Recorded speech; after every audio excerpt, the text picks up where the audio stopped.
अब्बासी शहीद हॉस्पिटल के इशू के बारे में कुछ मालूम है जुल्फिकार साहब आपको? नहीं सर, मेरे नोटिस में नहीं है। आपके नोटिस में नहीं है।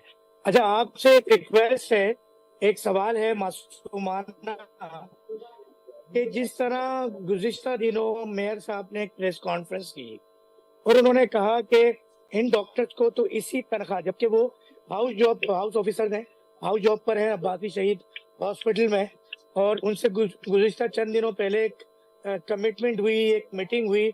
उस मीटिंग में ये भी कहा गया कि आपकी 45,000 की जगह कोई 70-80 हज़ार सैलरी यानी वजीफा बांध दिया जाएगा।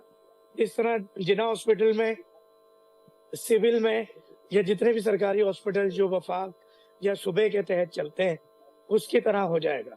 मगर अब इस तरह की प्रेस कॉन्फ्रेंस करना, और हाउस ऑफिसर जो कि न्यूली डॉक्टर्स होते हैं, उनका मोराल इस तरह से डाउन नहीं हो जाएगा कि उनके वजीफे को सैलरी कहना और वो मिस कमिटमेंट भी करना और ये कहना कि आपने करना है तो ठीक, वरना आप जा सकते हैं। बिस्मिल्लाहिर्रहमानिर्रहीम। बहुत शुक्रिया भाई, आपने अपने प्रोग्राम में मुझे इनवाइट किया है। देखें, एक तो ये कि अब्बासी शहीद हॉस्पिटल का जो भी प्रॉब्लम है वो मेरे नॉलेज में नहीं, और मेयर साहब ने क्या प्रेस कॉन्फ्रेंस करके क्या कहा उसका भी मुझे पता नहीं है। इस सिलसिले में उन्होंने, मैं ओवरऑल एक बात कर देता हूँ कि जो भी कानूनी तरीका का है और जो ड्यू प्रोसेस है और जो डॉक्टर्स की या वहाँ पे जो भी एम्प्लॉयज है उनका जो भी एक लीगल राइट बनता है वो उनको मिलना चाहिए।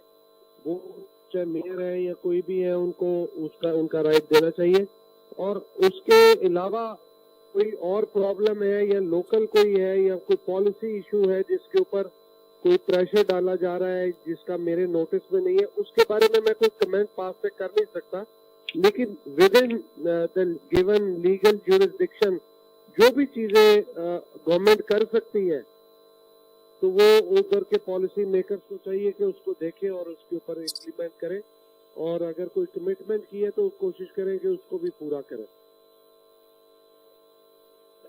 बिल्कुल इसी तरह से, यानी मैं आपसे ये उम्मीद करूं कि आप कहीं ना कहीं जो है वो कोई भी इजलास हो या कहीं भी कोई इस तरह की बात हो, मैं चाहूंगा डॉक्टर फैसल साहब लाइन पे मौजूद हैं, पहले तो अपनी जुबानी अपना एक केस रखें, क्योंकि एक मरकजी सीनियर रहनुमा है जुल्फिकार बदर साहब, और इनसे बड़ी उम्मीद अच्छी रखी जा सकती है खुशगुमानी के साथ कि ये आपके केस को, क्योंकि हमारा मकसद भी इन मसाइल को हल करना है कि जो हीरे अल्लाह ताला ने पाकिस्तान में पैदा की और बड़ी मेहनत के बाद जब ये बच्चे डॉक्टर बनते हैं तो डिमोटिवेट ना हो जाए।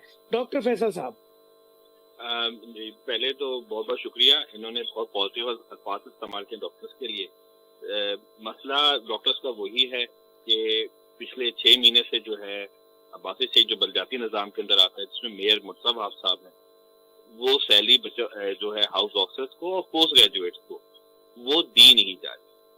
तो एक तो मसला ये हो गया। दूसरी बात, मुर्तज़ा साहब ने ये वादा किया था कि जो है बाकी सिंध की तरह जो हाउस ऑफिसर्स और पीजीज की सैलरी कश्मीर से लेकर कराची तक सबको मिल रही है, वही सैलरी वही अमाउंट जो है वो हाउस ऑफिसर्स और पीजीज को दी जाएगी, जो कि 45,000 से बढ़ के 70,000 रुपए है, और पीजीज की 75,000 से बढ़ के 1 लाख रुपए है। जबकि फेडरल के अंदर और बलूचिस्तान के अंदर, बलूचिस्तान से जो बैकवर्ड जिसे हम सूबा कहते हैं, उसके अंदर भी ये सैलरी 1,35,000 तक जाती है।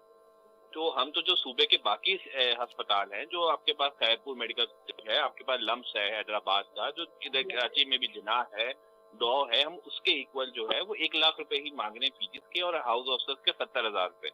और ये वो सैलरीज कोई आज से बात नहीं हुई, ये सैलरी का इंक्रीमेंट पूरे सिंध के अंदर पिछले 3 साल से चल रहा है। तो ये जो हाउस ऑफिसर्स और डॉक्टर्स जो आज आए हुए हैं, इनसे कमिटमेंट, एक तो वादा खिलाफी भी बेचारे उस पर परेशान है, और दूसरा ये कि 6 महीने तक, ये तो हमारे पास कुरान में हदीस भी है, सॉरी हज़रत सल्लल्लाहु की हदीस भी है, माज़रत है मेरे अल्फाज के लिए, कि मजदूर को मजदूर का पसीना सूखने से पहले उसकी मजदूरी इज्जत दे दी जाए। तो ये गरीब डॉक्टर जो अपना काम कर रहे हैं, 6 महीने से उसकी इज्जत नहीं दी जा रही, वजीफा नहीं दिया जा रहा, तो इसके बारे में मैं इनसे बड़ा उम्मीद रखता हूँ कि ये आगे आके बिलावल भुट्टो साहब को, जरदारी साहब को इस बारे में ब्रीफ करें, और जो डॉक्टर्स का जेन्युइन इशू है with in the legal limit के अंदर उसको सॉल्व किया जाए। बाकी अब्बासी शहीद के जो हालात हैं उनको तो बेहतर किया जाए, جب وہاں پہ پانی ہی نہیں آئے گا نہ مریضوں کے لیے نہ ڈاکٹروں کے لیے نہ ادویات آئیں گی مریضوں کو دینے کے لیے، تو ڈاکٹر بھی فرسٹریٹ ہوتا ہے، مریض بھی فرسٹریٹ ہوتا ہے.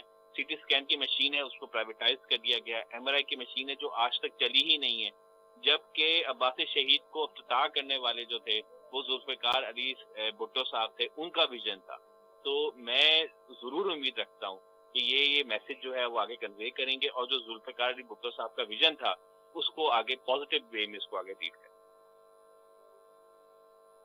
بالکل زبردست. جی ذوالفقار صاحب کیا کہیں گے اس ریکویسٹ کے حوالے سے؟ میں نے ڈاکٹر صاحب کی بات بالکل سنی ہے، اور انشاءاللہ تعالی جو بھی کنسرن ہے ان کو میں کوشش کروں گا کہ یہ میسج ڈاکٹر صاحب کا پہنچایا جائے، اور اس ہاسپٹل کے حوالے سے جو بھی ان کی گزارشات ہیں، جو بھی کنسرن ہیں، اس کو کوشش کریں گے کہ اس کو کنسرن لوگوں تک پہنچا کے اور اس کو ایڈریس کروایا جائے کہ جو بھی معاملات ان کے معاملات میں بہتری آ سکتی ہے اس کے اندر جتنی جلد از جلد ہو سکے وہ بہتری لائی جائے. بہت ہی زبردست بات ذوالفقار صاحب نے کی، کیونکہ آپ ترجمان بھی ہیں اور بلاول بھٹو صاحب سے کہیں نہ کہیں بہت قریبی رابطے میں بھی رہتے ہیں. دیکھیں بات پھر یہی ہے کہ ہم آپ کے آنے سے پہلے ایک بات کر رہے تھے، وہ دوبارہ دہرا دیں کہ پاکستانی ڈاکٹرز اور خاص طور پہ کراچی شہر کے ڈاکٹرز کی ایک بہت بڑی ڈیمانڈ ہے پوری دنیا کے اندر. کچھ ذاتی بھی کچھ کیسز ہیں میری نالج میں اس حوالے سے. اگر ہم ان ہاؤس آفیسرز کو، نیو بورن بیبیز جو ڈاکٹرز ہیں، ان کی ہم کیئر نہیں کریں گے، شفقت محبت اخلاص سے نہیں رکھیں گے، تو باہر آپ کو پتا ہے بہت اچھی ارننگ انہیں مل جاتی ہے، تو وہاں جا کے کر سکتے ہیں، کیونکہ باہر کو ڈاکٹرز کا فقدان ہے، اور دوسرے ممالک کے اعتبار سے پاکستانی ڈاکٹر ہونا سستا پڑتا ہے. اب یہ جو ایک محاذ آرائی ہے جس کی وجہ سے کچھ دنوں سے کچھ عباسی شہید ہاسپٹل کی او پی ڈی بھی ڈسٹرب ہے، اور پھر وہاں پہ مرتضی وہاب صاحب کا اتنا اسٹریٹ فارورڈ بیان آ جانا، تو وہ تھوڑا سا جو ہے نا وہ الارمنگ کنڈیشن ہے. اچھا، اس حوالے سے ذوالفقار صاحب ماشاءاللہ بڑی ہی پازیٹیو بات کر رہے ہیں. ہمارے ساتھ موجود ہیں ڈاکٹر شبیر صاحب. ڈاکٹر شبیر صاحب لائن پر موجود ہیں؟ جی میں لائن پر موجود ہوں. جی